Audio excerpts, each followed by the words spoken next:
علیکم، میں آپ کے لیے لے کر آئی ہوں شکاریات سیریز میں ایک اور زبردست کہانی جس کا عنوان ہے سنگھائی کے جنگل میں، اور اس کے مصنف ہیں سید اشتیاق علی علوی۔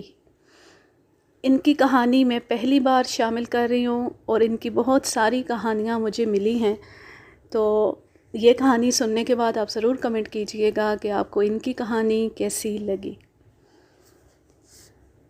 یوپی میں ترائی کے جنگلات اپنے شکاری جانوروں کے لیے دنیا بھر میں مشہور ہیں۔ باہر کے ملکوں سے آئے شکاری ان جنگلات میں شکار کھیلنا اپنی خوش قسمتی سمجھتے ہیں۔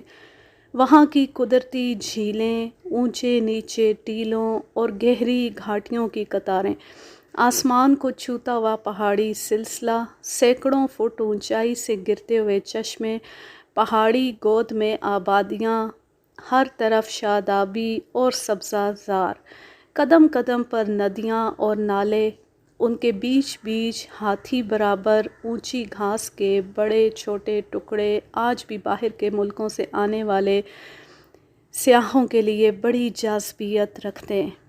جس زمانے تک راجواڑوں کی عملداری رہی، انہوں نے ترائی کے جنگلات اور جانوروں کی ایسی حفاظت کی کہ جنگلی جانوروں کی تعداد آج سے 100 گنا زیادہ رہی۔ نہ کوئی ڈھکوسلا پھیلایا اور نہ جانوروں کی نسل کشی کا رونا رویا، بلکہ بیرونی ملک کے مہمانوں کو بلا کر شکار بھی کھلایا اور ان کی مہمان نوازی ایسی کی کہ دیس کا نام بلند ہوا اور ترائی کے جنگلات کا شمار دنیا کی مشہور تفریح گاہوں میں ہو گیا۔ سینکڑوں کتابیں اور شکاری کہانیاں دنیا کی زبانوں پر رہیں۔ آج بھی وہی مقامات اور علاقے تھوڑی سی سرکاری توجہ چاہتے ہیں، ان کی ڈوبتی عالمی شہرت کو 4 چاند لگا کر دوبالا کیا جا سکتا ہے۔ سنگھائی کے ایک جنگل میں ہمارا شکاری پڑاؤ تھا۔ پارٹی کے مشہور شکاریوں میں راج کمار وجیا نگرم، کانپور کے مشہور صنعت کار mister S M Bashir, Bhopal کے نواب حمید اللہ خاں صاحب، لندن سے آئے ہوئے 2 شکاری یعنی لارڈ ویول کے بھتیجے اور سر چرچل کے بھانجے، ان کے ساتھ آئے ہوئے ایک جوان عمر فوجی کرنل جو صرف شکار دیکھنے آئے تھے۔ ان لوگوں کی وجہ سے وائسرائے کا خصوصی سٹاف بھی آیا تھا۔ میرے ساتھ شبو میاں اور ببو میاں سب سے کم سن شکاری تھے۔ شکاری پڑاؤ کا ماحول بالکل سپورٹنگ، انتہائی بے تکلفانہ تھا۔ ایک ساتھ کھانا، ناشتہ اور گپ شپ رہتی۔ پڑاؤ میں شکاریوں کو ممانعت تھی کہ کوئی کسی کو نہ لاٹ کہے نہ ہز ہائنس، بلکہ دوست اور ساتھی کے الفاظ سے مخاطب کرے، جو جس کے ساتھ چاہے گھلے ملے۔ سرکاری حکام آداب بجا لاتے رہے۔ صبح کو شیر کے شکار کے لیے شکاری نکلے۔ لائن بنا کر گھاس کے میدان میں ہاتھیوں پر اور پیدل شکاری لائن بڑھی۔ ہاتھوں میں مچلتی بندوقیں چلنے لگی۔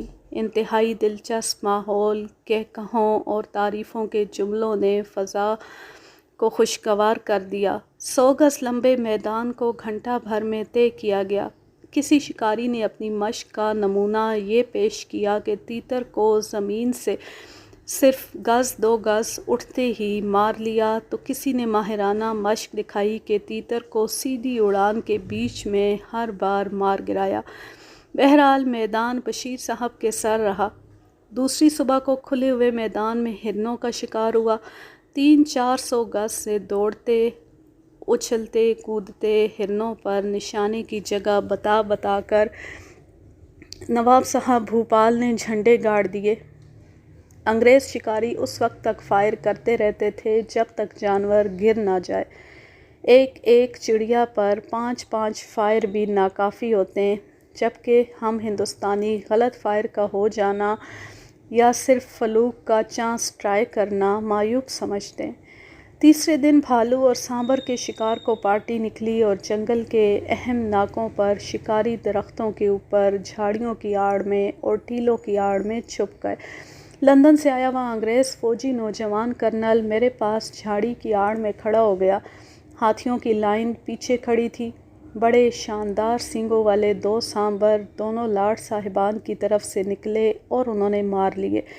ان میں سے ایک بہت بڑے سینگ والے سانبر کو دیکھ کر لارڈ صاحب کی حیرت کی انتہا نہ رہی۔ اس کو دیکھنے کے لیے بڑی بے صبری کے ساتھ رومال ہلاتے وہ اپنی جگہ سے سانبر کی طرف چلے۔ ان کو دیکھ کر میرے پاس کھڑا انگریز کرنل بھی ان کی طرف بھاگا۔ یہ لوگ ابھی سانبر کے پاس پہنچے ہی تھے کہ بھالو کا ایک جوڑا انہی کی سیدھ میں بھاگتا ان سے چند گز پر پہنچ گیا۔ اس کی اچانک جھلک سے گھبرا کر لارڈ صاحب نے اپنی 2 نالی رائفل سے ایک بھالو پر فائر کر دیا جو شور مچاتا لوٹنے لگا۔ اس کے شور سے بے چین ہو کر اس کا دوسرا ساتھی بھالو لارڈ صاحب پر حملہ آور ہو گیا۔ لارڈ صاحب نے دوسرا فائر اس پر کیا مگر بدقسمتی سے وہ کارتوس نہیں چلا اور وہ جھاڑیوں میں کاوا کاٹتے بھاگ رہے تھے، اور اسی دوران انہوں نے رائفل کھولا اور جیب سے اپنے خیال میں کارتوس نکالے اور ابھی صرف ایک کارتوس بھر پائے تھے کہ بھالو آ پہنچا۔ انہوں نے پلٹ کر اس کے منہ پر فائر کر دیا مگر فائر میں پھر کوئی آواز نہیں تھی۔ وہ بدحواس ہو کر ایک بغل ہٹے اور کانٹے دار جھاڑی کی آڑ پکڑ کر اپنا رائفل لاٹھی کی طرح تان لیا۔ یہ سب کچھ ہر شکاری کی نظروں کے سامنے ہو رہا ہے مگر کسی میں اتنی خود اعتمادی نہ تھی کہ لارڈ صاحب کو بچا کر بھالو پر فائر کرے۔ ہم سب نے دیکھا کہ نواب صاحب بھوپال اپنا ہاتھی دوڑاتے اس جانب آدھا فاصلہ طے کر چکے تھے اور ایک خطرناک زاویے سے انہوں نے تاک کر ایک گولی اس بھالو کو مار دی اور وہ بھداک سے گر کر لوٹنے لگا، اور نواب صاحب نے بڑھ کر لارڈ صاحب کو مار رائفل کے ہاتھی کی سونڈ سے پکڑوا کر ہاتھی کے اوپر اٹھوا لیا۔ نواب صاحب نے فوراً ان کا رائفل کھولا تو یہ دیکھ کر حیرت کی انتہا نہ رہی کہ کارتوس کے سائز کی دوا کی گولیوں کا چنگلا کارتوس کے بجائے نال کے چیمبر میں اترا ہوا پایا۔ اب اس انگریز کرنل کا حال سنیے جس نے فوجی بہادری کی داستانیں ہم کو سنا کر اپنے آپ کو کسی دیو سے کم ثابت نہیں کیا تھا، جو ابھی لارڈ صاحب کے ساتھ ہی سانبر کے پاس پہنچا تھا۔ جب پہلے والے بھالو نے لارڈ صاحب پر حملہ کیا تھا تو یہ انگریز افسر انتہائی گھبرائی ہوئی حالت میں چیختا چلاتا گرتا پڑتا مخالف سمت بھاگا مگر پھر پتہ نہ چلا کہ کہاں دبک رہا۔ دراصل ہم سب لوگ لارڈ صاحب والے حادثے کو دیکھنے میں اتنے مشغول رہے کہ فوجی کرنل کی طرف کوئی توجہ نہ رہی۔ لارڈ صاحب کے رائفل کے کارتوس میں چنگلا ایلومینیم ٹیوب کا مل جانا عجیب اتفاق تھا۔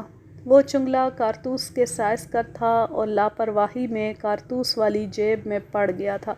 بہرحال جب ہیجانی کیفیت قدرے پرسکون ہوئی تو فوجی کرنل کی تلاش میں لوگ پیدل نکل پڑے۔ اچانک ایک شکاری کی ٹھوکر زمین پر پڑے ہوئے انگریز کرنل کے لگی اور وہ ہڑبڑا کر کھڑا ہو گیا اور ان شکاری صاحب کو چمٹ گیا اور بدحواسی کے عالم میں ان کو زمین پر گرا دیا۔ شکاری صاحب اپنی دیسی زبان میں اس کو ڈپٹتے رہے، ابے ہٹ، ابے ہٹ، اور وہ انگریزی زبان میں اول فول بکتا رہا۔ یہ لپا ڈگی در پٹخ ڈانٹ ڈپٹ ایسی دلچسپ تھی کہ سب دیکھنے والے مارے ہنسی کے لوٹ پوٹ ہو کر بے قابو ہو گئے، کیونکہ کبھی باوردی فوجی افسر نیچے اور کبھی شکاری کے اوپر کرنل صاحب چڑھ کر چلاتا۔ کئی شکاریوں نے دوڑ کر دونوں کو بمشکل الگ کیا تو فوجی کرنل ہونکوں کی طرح زمین پر بیٹھ گیا اور آنکھیں پھاڑے سب کو دیکھتا رہا مگر اس کی زبان گونگی ہو چکی تھی۔ بمشکل تمام ایک ہاتھی پر ان کو لاد کر ڈاکٹر کی نگرانی میں پڑاؤ پر بھیج دیا گیا مگر شکار کا ماحول بدل چکا تھا اور اس دن کا شکار بند کر دیا گیا۔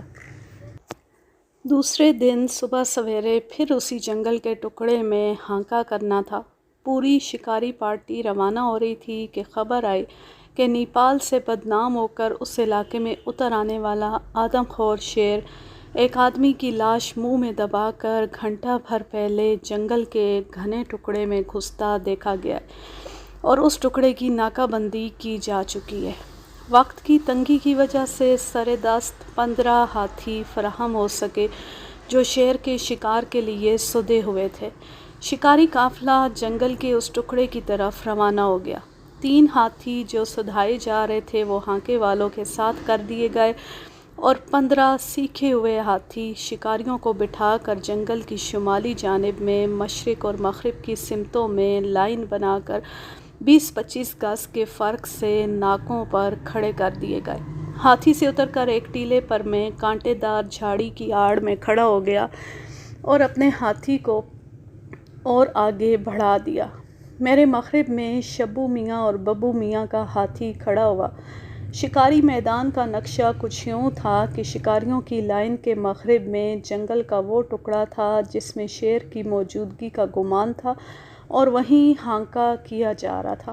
شکاریوں کے سامنے شمال میں کوئی 200 گز چوڑا اور 100 گز لمبا اونچی گھاس کا میدان تھا جس میں شیر کو نکلنا تھا، اور اس کے بعد شمالی جانب پھر گھنا جنگل تھا۔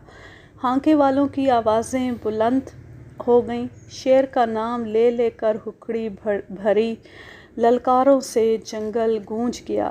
یہ آوازیں شکاریوں کے کانوں میں پڑ کر ایک طرف تو خاص قسم کا جوش و ولولہ پیدا کر رہی تھیں تو دوسری طرف رونگٹے کھڑے کر دینے والی کیفیت کو ابھار کر دل کی دھڑکنوں میں زیر و بم پیدا کر رہی تھی۔ کسی کے بدن کا سارا خون خشک کر کے رفتار نبض کو ڈبوئے دے رہی تھی۔ شکاری ہاتھیوں کا یہ عالم تھا کہ جوں جوں ہانکا قریب آتا جاتا تھا وہ بالکل خاموش بت بنے کھڑے رہنے کی کوشش میں بے چین ہو کر لمبی لمبی سانس لیتے اور بار بار اپنی سونڈوں کو گول کر کر کے منہ میں ڈالتے رہتے اور مہاوت کے پیروں کے اشاروں اور انگوٹھی کی نوکوں کو اپنے کانوں کے پیچھے ہلکے سے ٹکا ہوا محسوس کر کے اصل نازک وقت کے منتظر تھے کہ کب ان کی نوکیں زور سے دبا کر ان کو بحث و حرکت کھڑا رہنے کا حکم ملے گا۔ یہی تھرل اور یہی خوفناک لمحے شکاری کے لیے من پسند لمحے ہوتے ہیں جس کی چاٹ میں وہ سرگرداں پھرا کرتا ہے۔ اتنے میں ایک مجسم حادثہ سامنے آ گیا کہ ایک دیہاتی شہد جمع کرنے والا نہ جانے کہاں چھپا تھا کہ ہاتھیوں کی لائن اور شکاریوں کے فائرنگ میدان میں گھاس کو چیرتا شکاریوں کی طرف پیٹھ کیے جاتا ہوا نمودار ہوا۔ سب ہی شکاریوں کی نظریں اس پر پڑیں۔ اسی میدان میں آدم خور کے نکلنے اور اس پر فائرنگ کی امید کی جا رہی تھی۔ شبو میاں کے مہاوت نے اس آدمی کو آواز دی۔ وہ اور قدم بڑھا کر اونچی گھاس کے سمندر میں گھس گیا۔ ایسی صورتحال میں شکاریوں کے کلیجے منہ کو آ گئے۔ سب لوگ انجام کار کو سوچ کر لرزے۔ اتنے میں شبو میاں کا ہاتھی بڑی تیزی سے اس دیہاتی کی طرف بڑھا اور شکاریوں کی نظریں پورے میدان کا جائزہ لے کر جیسے ہی گھاس کے میدان کے اس پار جنگل کی جانب پڑیں تو ایک گھنی جھاڑی پر مرکوز ہو گئیں۔ ہم کیا دیکھتے ہیں کہ ایک شیر سامنے کے جنگل سے نکلتا ہوا ہانکے والوں کی آوازیں سن رہا ہے اور اس بے خبر دیہاتی پر نظریں جما چکا ہے۔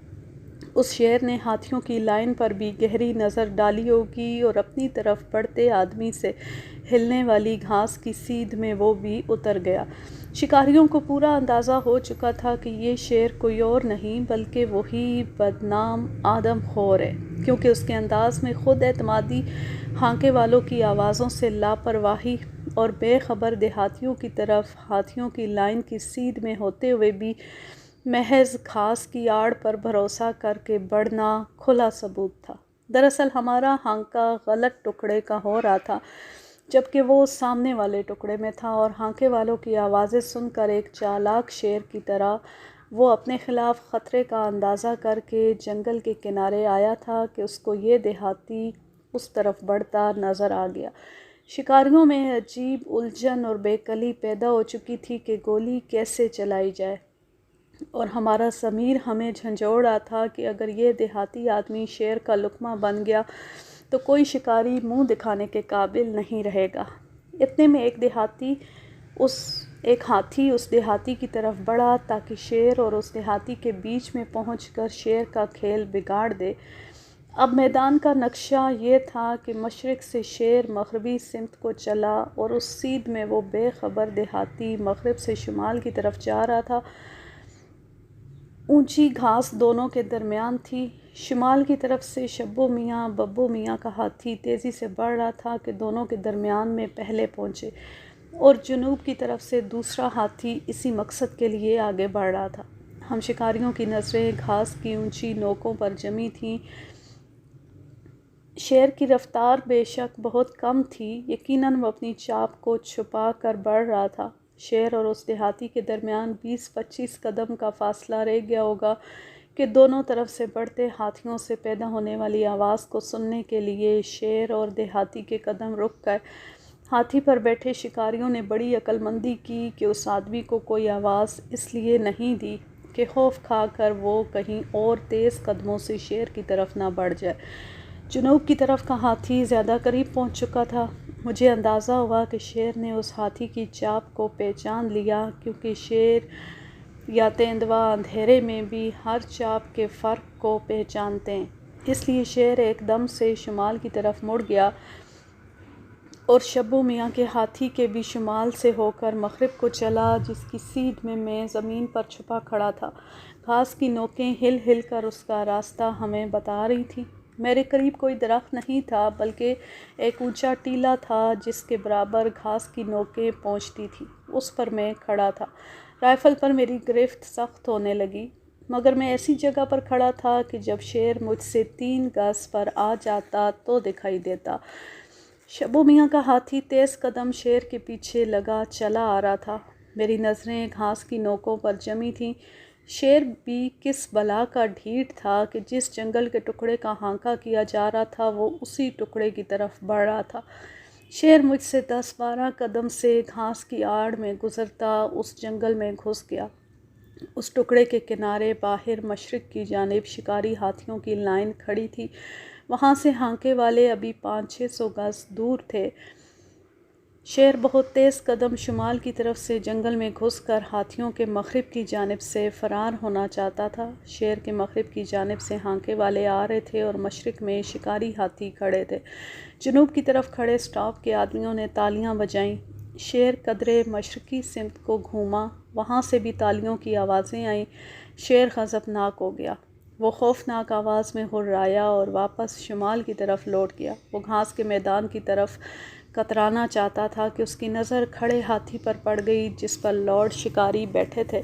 اونچی گھاس اور بڑے پتے والی جھاڑیوں کی وجہ سے شکاری لوگ شیر کو پوری طرح نہ دیکھ پائے۔ ان کی نظریں شیر پر اس وقت پڑیں جب بجلی کی لپک کی طرح وہ ان کے ہاتھی کے کولے پر اپنے پنجے جما چکا تھا۔ اس حملے کے ساتھ اس کی خوفناک آواز نے ہاتھیوں کے دل دہلا دیے۔ جب تک شکاری سنبھلیں وہ ہاتھی کو زخمی کر کے گھاس میں کود کر گھاس کے میدان میں چلا گیا اور بیچ میدان میں پہنچ کر وہ ٹھہر گیا۔ بڑی پھرتی کے ساتھ تمام ہاتھیوں نے شیر کے گرد گھیرا بنا کر گھیرے کو چھوٹا کرنا شروع کر دیا۔ اسی دوران انگریز کرنل صاحب تماشا دیکھنے کے لیے ہاتھی سے اتر کر میرے پاس ٹیلے پر کھڑے ہو گئے، جہاں سے شکاری میدان کا پورا نقشہ دکھائی دیتا تھا اور اس طرف شیر کے دوبارہ جانے کا امکان بہت کم تھا۔ ہاتھیوں کا گھیرا کم ہوتا گیا۔ محاوتوں کی خاص آوازیں اور ہاتھیوں کی ہمت بڑھانے والی للکاریں بلند ہو رہی تھیں۔ شکاری خوب سمجھ رہے تھے کہ اونچی گھاس میں شیر صرف اس وقت نظر آئے گا جب وہ کوندے کی لپک کی طرح کسی ہاتھی کی سونڈ پر حملہ کرنے کے لیے ہوا میں اڑتا چند فٹ پر ہوگا۔ ماحول کا تھرل اپنے عروج پر پہنچ چکا تھا۔ شکاری اپنی اپنی رائفل چھپاتے اس شعلہ نما حملے کے منتظر تھے۔ اب گھیرا اتنا تنگ ہو چکا تھا کہ کسی لمحے خطرناک شعلہ بھڑکنے والا تھا کہ غضبناک آواز کے ساتھ شیر نے ایک ہاتھی کے پیر پر تھپڑ مارا اور وہ گھیرا توڑ کر نکل بھاگا۔ اونچی گھاس میں شیر پھر بچ کر نکلنے میں کامیاب ہو گیا۔ اب وہ گھاس میں سے ہوتا شمال کی جانب تیز قدموں سے جا رہا تھا۔ ہاتھیوں میں افراتفری پھیل چکی تھی۔ میں نے دیکھا کہ شیر پھر ہررایا اور اب وہ سیدھا میری سیدھ میں چلا آ رہا تھا۔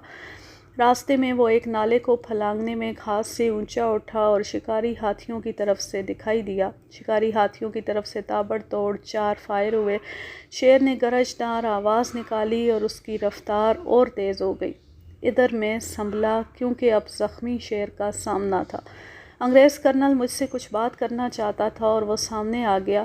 میں نے اس کی کلائی پکڑ کر اپنے پیچھے کر دیا۔ وہ پھر قریب بڑھا۔ میں نے اب بے رخی سے اس کے کوہنی ماری۔ میری نظر پھٹی ہوئی گھاس کی نوکوں پر جمی تھی۔ اتنے میں شبو میاں کا ماہر فن تجربہ کار محاوت اپنا ہاتھی بڑھا کر شیر اور میرے درمیان نکل چکا تھا۔